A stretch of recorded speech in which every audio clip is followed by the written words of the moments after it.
agent, I guess. I don't know. Yeah. Michelle Obama's doing an arena tour.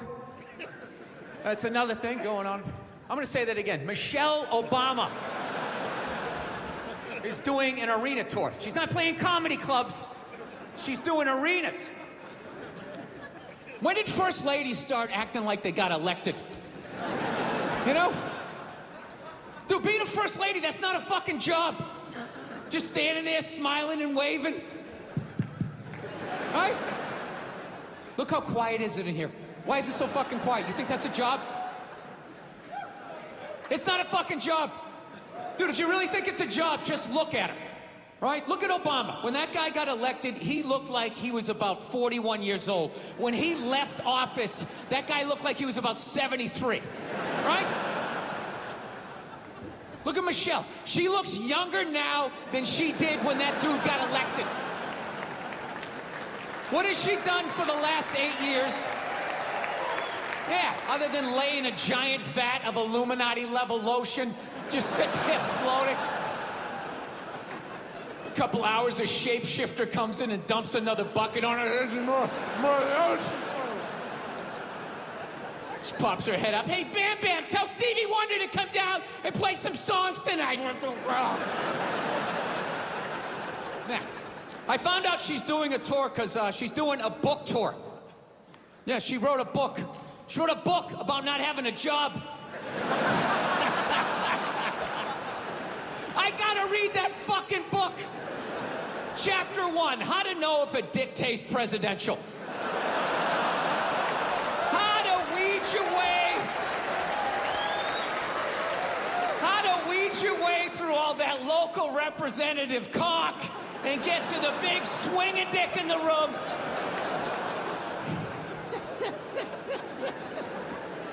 I'll tell you right now, say what you want about Republican presidents, but they got their first ladies in line. They do. Dude, George W. was president for 8 years. 8 years. I don't even know his wife's name. What was it, Abigail or some shit? Maggie? No clue. Donald Trump's wife stands behind him like a giant meerkat, like...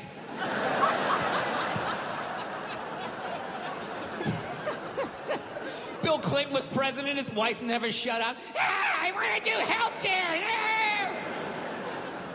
He fucked around on her so much, he's like, all right, whatever, just do it. But I'm telling you right now, I'm gonna check out that fucking tour.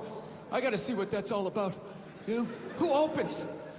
Who opens on that fucking tour? Was it Oprah Winfrey's husband? You know? Does he fucking come out and talk about what it's like to walk her dogs? I do it for 20 minutes a day. The Cocker Spaniel's probably the most fussiest, and I gotta bring him around.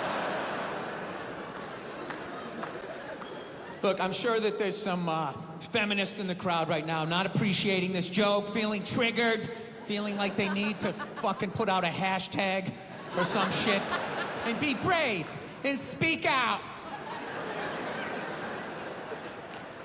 You know what? You're full of shit. You are.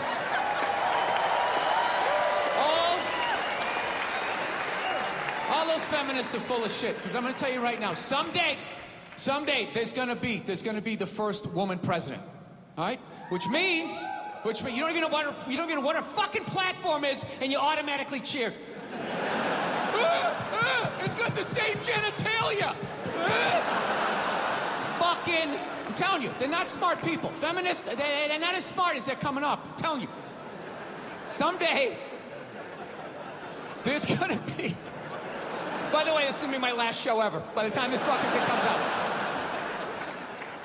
Someday, there's gonna be the first female president, which means there's gonna be the first male first lady. Right? And you wait. You fucking wait. The first time that dude opens his mouth about some political shit, you watch all these feminists. They're all gonna be, you shut the fuck up!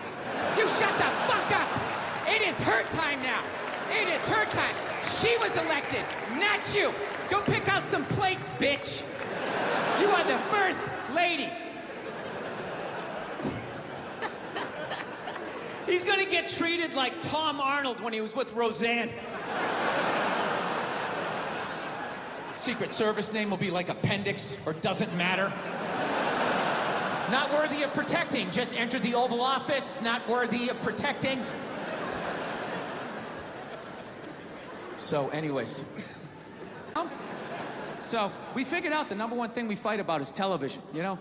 I watch sports, she watches those Real Housewives, you know, it just doesn't work out, you know? You guys have the Real Housewives out here? You do? Yeah. It's just, I imagine it's just the most depressing fucking thing ever. Isn't it? Those women, they just look so fucking exhausted, you know what I mean? They just put the war paint and the circle tits, just trying to fucking tuck it in and fucking, like an athlete at the end of their career, just trying to limp out on the field one more time. They're not as fast as they used to be. It reminds you of your own mortality. It's just like, ladies, just fucking sit down, put on something flowing. I'll put on a sport coat. We'll be in bed by 8:30, right? We're fucking old, you know? So we realized that, I don't know, we always fight about the television. So I'm like, well, what about documentaries? Why don't we just tape something we both like? We both love documentaries. They're fun, right? You watch them, you learn something, you repeat it at a party, people think you read. So I tape, you know, first one I tape is on Elvis Presley, right? Now, I love Elvis, okay? He fascinates me. He's like the first rock star with the power of television. They just intersected, and he went to he ascended to this level of fame that no one had ever been to before. Hence, he made all the mistakes because there was no one there to help him out, right? He got a piece of shit manager that stole from him. Bam! He stopped making music, started making shitty movies. He's not a good actor, right? Does that.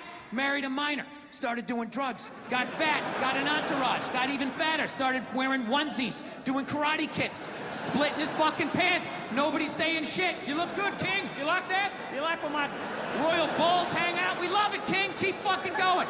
Starts doing pills, gets addicted. He fucking dies alone on a toilet.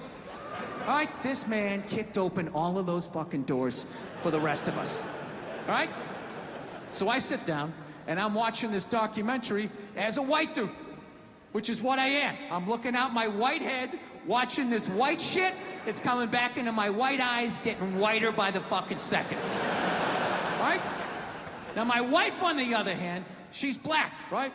Now, I hate saying that because it makes it seem like I'm gonna start doing some stupid comparison jokes. You know, those dumb white guy, black guy jokes? And it's always like the white guy's like, oh, Jesus, I gotta do my taxes. Can this chair hold me? The black guy's always like, you need to loosen up. You gotta relax, man. You just gotta let it happen. Right?